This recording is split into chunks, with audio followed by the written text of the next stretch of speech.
നമസ്കാരം. പ്രേതബാധ കയറുമോ എന്ന് എന്നോട് ചോദിച്ചാൽ, ബാധ കയറുന്ന പോലെ പെരുമാറുന്ന ഒരു സാഹചര്യം ഉണ്ടായതുകൊണ്ട് ഞാനത് പറയാം. രണ്ട് സാഹചര്യങ്ങൾ പറയും. ഒരു ദിവസം കാന്തല്ലൂർ ആശ്രമത്തിൽ ഒരു ഭാര്യയും ഭർത്താവും കൂടെ വന്നു. വന്നിട്ട് ഭർത്താവ് പറഞ്ഞു, സ്വാമി ഇവർ രാത്രിയാകുമ്പോൾ ഭയങ്കര തുള്ളലാണ്, ഒരു ഭയങ്കര അട്ടഹാസമാണ്, ഇവരുടെ ശരീരത്തിൽ മറ്റേ മരിച്ച സ്ത്രീയുടെ പ്രേതമൊക്കെ ഉണ്ടെന്ന് പറഞ്ഞു. അപ്പോൾ ഞാൻ ചോദിച്ചു, അങ്ങനെയാണോ എന്ന് ചോദിച്ചു അവരെടുത്ത്. ഉടൻ അവർ അലറിക്കൊണ്ട് ആ ആശ്രമത്തിൻ്റെ മുമ്പിൽ കിടന്ന് ഭയങ്കര തുള്ളലായിരുന്നു. തുള്ളി തുള്ളി ആ മതിലിൻ്റെ താഴെ പോകുമെന്ന് വിചാരിച്ചു. അപ്പോൾ ഭർത്താവ് ഓടി വന്ന് എൻ്റെ കാലി വിട്ടു, സ്വാമി അവർ വീണ് ചാവും. ഞാൻ ഒരു കുഴപ്പമില്ല, നോക്കിയോട്ടെന്ന് പറഞ്ഞു. എന്നാൽ ബോധമുള്ള ഒരാൾ ചെയ്യുന്നതും ബോധമില്ലാത്ത ഒരാൾ ചെയ്യുന്നതും തിരിച്ചറിയാൻ പറ്റും.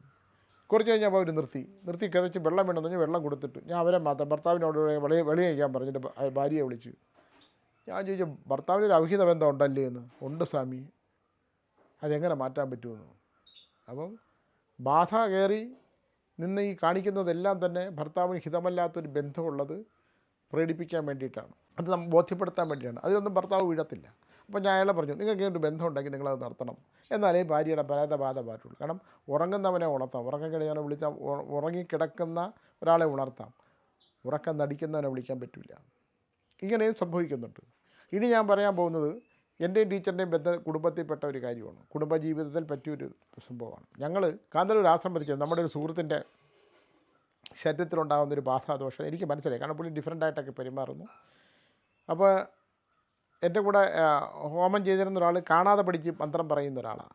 അല്ലാതെ പുള്ളിക്ക് അതിനകത്ത് ജ്ഞാനമൊന്നുമില്ല, കാണാതെ പഠിക്കും. പക്ഷേ നമ്മുടെ കാന്തല്ലൂർ ആശ്രമത്തിനെ സംബന്ധിച്ചിടത്തോളം അത്തരം ജ്ഞാനത്തിൻ്റെ ആവശ്യമൊന്നുമില്ല. ആ പറയുന്ന കാര്യം കൊണ്ട് ചെയ്താൽ മതി.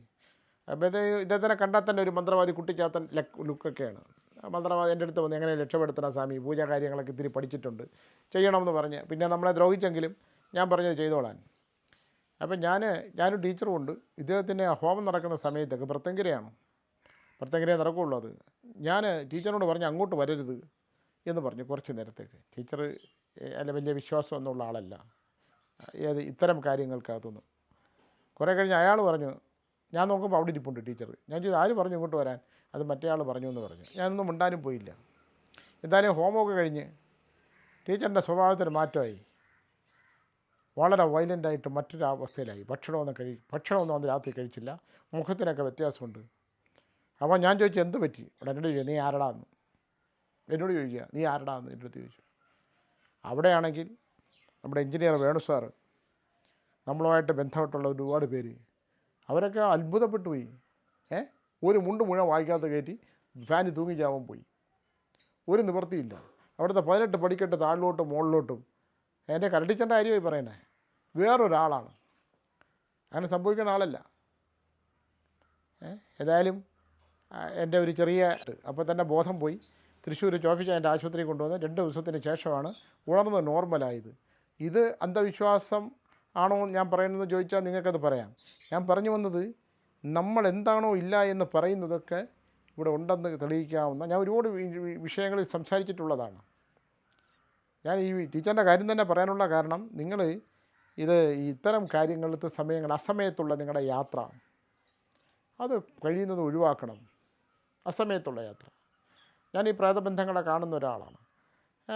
ഒരുപാട് കാര്യങ്ങൾ ഉണ്ട്. അത് നമ്മളൊരാളെ പിന്നെ പറഞ്ഞു ബോധിപ്പിക്കാനൊന്നും പറ്റില്ല. അതുകൊണ്ട് ചില സ്ഥലങ്ങളിലൂടെ, ഇപ്പോൾ ഞാൻ മുംബൈത്താണ് താമസിക്കുന്നത്. ഇവിടെ മരിച്ച പലരുടെ ആൾക്കാർ ഇങ്ങനെയല്ലേ മരിച്ചതെന്ന് ഞാൻ ചോദിച്ചിട്ടുണ്ട്. ഇവിടെ നമ്മുടെ സുഹൃത്തുക്കളാണ് മുംബൈത്ത്. നമ്മൾ ഇന്ന സ്ഥലത്ത് ഇങ്ങനെ കലിങ്ങിൻ്റെ അവിടെ ഇങ്ങനെ ഒരാളിൻ്റെ പേരുണ്ട്, അയാൾ ഇങ്ങനെയല്ലേ മരിച്ചതെന്ന് ചോദിക്കുന്നുണ്ട്. എനിക്ക് ഒരു പരിചയമില്ല, നമ്മൾ 1.5 വർഷമായില്ലേ ഇവിടെ താമസിക്കുന്നത്. ഞാനിത് പറഞ്ഞൊരു ഉദാഹരണം ചെയ്താൽ ഞാൻ തന്നെ പറഞ്ഞതിനോട് കാരണം, അസമയത്തുള്ള യാത്രകൾ അത് വാഹനത്തിലാണെങ്കിലും നടപ്പാണെങ്കിലും നിങ്ങൾ ഒഴിവാക്കണം. കലിയുഗത്തിൽ ഇത്തരം പ്രേതശക്തികളുണ്ട്. ഇത് വേണമെങ്കിൽ നിഷേധിക്കാം, എന്നെ കുറേ ചീത്തയും വിളിക്കാം. പക്ഷേ ശ്രദ്ധിച്ചാൽ നമുക്ക് ഒരുപാട് വിഷയങ്ങൾ ഒരുപാട് ഇവിടെ എൻ്റെ അടുത്ത് വരുന്ന ഒരുപാട് വിഷയങ്ങൾക്ക് പരിഹാരമില്ലാത്തതുകൊണ്ട് ഞാൻ പറയുകയാണ്. അതുകൊണ്ട് അത് വളരെ ശ്രദ്ധിക്കണമെന്ന് പറഞ്ഞുകൊണ്ട് നിർത്തുകയാണ്. നെഗറ്റീവും പോസിറ്റീവിൻ്റെയും ഞാൻ പല വീഡിയോകളിൽ പറഞ്ഞിട്ടുള്ളതുപോലെ, നിങ്ങൾ അസമയത്തുള്ള യാത്ര ഒഴിവാക്കിക്കൊണ്ട് ബാധാദോഷങ്ങളെ ദൈവികമായ ലളിത സഹസ്രമോ വിശ്വസഹസ്രമോ വായിക്കുകയും വിശ്വാസത്തിൻ്റെ ഭാഗത്തിലൂടെ സഞ്ചരിക്കണമെന്നും, എപ്പോഴെങ്കിലും നല്ല പണ്ഡിതന്മാരെ കൊണ്ട് ഗ്രഹങ്ങൾ നോക്കി ഗ്രഹത്തിൻ്റെ ദോഷകാലങ്ങളുടെ പരിഹാരക്രിയകളൊക്കെ ചെയ്ത് മുമ്പിലോട്ട് പോയാൽ ജീവിതത്തിൽ സുഖകരമായൊരവസ്ഥ ഉണ്ടാകുമെന്ന് പറഞ്ഞുകൊണ്ട് നിർത്തുന്നു. നമസ്കാരം.